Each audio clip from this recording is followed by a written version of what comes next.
संभल एक साधारण परिवार का लड़का था। वह बहुत मेहनती था, पर उसे सफलता नहीं मिल रही थी। वह हर काम में असफल होता था। इससे वह बहुत दुखी रहता था। उसके माता पिता उसे डांटते थे। वे कहते थे कि वह कुछ नहीं कर सकता। संभल के दोस्त भी उसका मजाक उड़ाते थे। वे उसे लूजर कहते थे। संभल को लगता था कि वह सच में बेकार है। वह सोचता था कि उसकी जिंदगी का कोई मतलब नहीं है। वह अपने आप से नफरत करने लगा था। उसे लगता था कि वह किसी काम का नहीं है। संभल ने पढ़ाई में भी मन नहीं लगाया। वह स्कूल जाना नहीं चाहता था। वह घर पर ही बैठा रहता था, टीवी देखता रहता था या फिर मोबाइल पर गेम खेलता रहता था। उसके मन में कोई लक्ष्य नहीं था। वह बस दिन काट रहा था। संभल के जीवन में कोई खुशी नहीं थी। वह हमेशा उदास रहता था। लोग उससे दूर रहने लगे थे। कोई उससे बात नहीं करना चाहता था। संभल अकेला पड़ गया था। वह सोचता था कि काश वह पैदा ही न हुआ होता। ऐसे में एक दिन उसकी मुलाकात एक गुरुजी से हुई। यह मुलाकात उसके जीवन को बदल देने वाली थी। एक दिन संभल पार्क में बैठा था। वह बहुत उदास था। तभी एक बुजुर्ग व्यक्ति वहां आए। वे संभल के पास बैठ गए। उन्होंने पूछा, बेटा क्या हुआ, इतने उदास क्यों हो? संभल ने अपना दुख बताया। बुजुर्ग ने ध्यान से सुना। बुजुर्ग ने कहा, मैं गुरु रामानंद हूं, मैं तुम्हारी मदद कर सकता हूं। संभल को लगा कि शायद ये बुजुर्ग उसकी मदद कर सकते हैं। गुरुजी ने कहा, कल सुबह मेरे आश्रम आओ, हम बात करेंगे। संभल ने हां कह दी। अगले दिन संभल आश्रम पहुंचा। वहां बहुत शांति थी। गुरुजी ने उसे चाय पिलाई। फिर उन्होंने कहा, बेटा तुम्हारी समस्या तुम्हारे मन में है। तुम खुद को कमजोर समझते हो। यह गलत है। हर इंसान में शक्ति होती है, बस उसे जगाना पड़ता है। संभल ने पूछा, पर मैं कैसे अपनी शक्ति जगाऊं?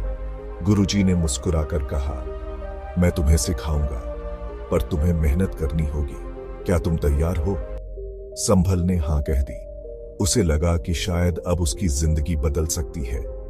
गुरुजी की बातों से उसे थोड़ी उम्मीद जगी थी। गुरुजी ने संभल को सबसे पहले ध्यान करना सिखाया। उन्होंने कहा, रोज सुबह 10 मिनट ध्यान करो, अपने मन को शांत करो। संभल ने ऐसा ही किया। शुरू में उसे मुश्किल लगी, पर धीरे धीरे वह ध्यान करने लगा। इससे उसका मन शांत होने लगा। फिर गुरुजी ने उसे सकारात्मक सोच सिखाई। उन्होंने कहा, हर सुबह अपने आप से कहो, मैं अच्छा हूं, मैं सफल हो सकता हूं। संभल ने ऐसा करना शुरू किया। धीरे धीरे उसका आत्मविश्वास बढ़ने लगा। वह खुद को अच्छा समझने लगा। गुरुजी ने उसे मेहनत का महत्व भी समझाया। उन्होंने कहा, कोई भी काम करो, पूरी लगन से करो। संभल ने अपनी पढ़ाई पर ध्यान देना शुरू किया। वह रोज 2 घंटे पढ़ाई करने लगा। उसके नंबर बढ़ने लगे। इससे उसका हौसला और बढ़ा। धीरे धीरे संभल में बदलाव आने लगा। वह सुबह जल्दी उठने लगा, व्यायाम करने लगा। उसका स्वास्थ्य सुधरने लगा। वह खुश रहने लगा। उसके माता पिता और दोस्त भी यह बदलाव देख रहे थे। वे हैरान थे। संभल को लगने लगा था कि उसकी जिंदगी अब सही दिशा में जा रही है। संभल के जीवन में नई ऊर्जा आ गई थी। वह हर सुबह उत्साह से उठता था। उसने अपने दिन की शुरुआत ध्यान और व्यायाम से करनी शुरू कर दी थी। इससे उसका दिन अच्छा बीतता था। वह स्कूल में ध्यान से पढ़ाई करता था। टीचर उसकी तारीफ करने लगे थे। घर पर भी संभल का व्यवहार बदल गया था। वह माता पिता की मदद करता था, उनसे प्यार से बात करता था। माता पिता खुश थे। वे कहते थे, हमारा बेटा बदल गया है। संभल के दोस्त भी उसके साथ घूमना चाहते थे। वह सबसे मिलजुल कर रहता था। संभल ने अपने शौक भी ढूंढ लिए थे। उसे गाना गाना पसंद था। वह रोज शाम को गाना गाता था। लोग उसकी आवाज की तारीफ करते थे। इससे उसका आत्मविश्वास और बढ़ा। वह सोचने लगा था कि वह कुछ कर सकता है।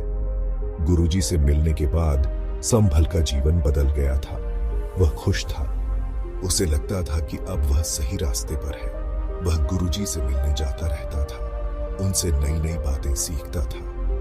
गुरुजी कहते थे, बेटा तुमने अपने अंदर की शक्ति को पहचान लिया है, अब आगे बढ़ो। संभल सोचता था कि अब वह कुछ बड़ा करेगा।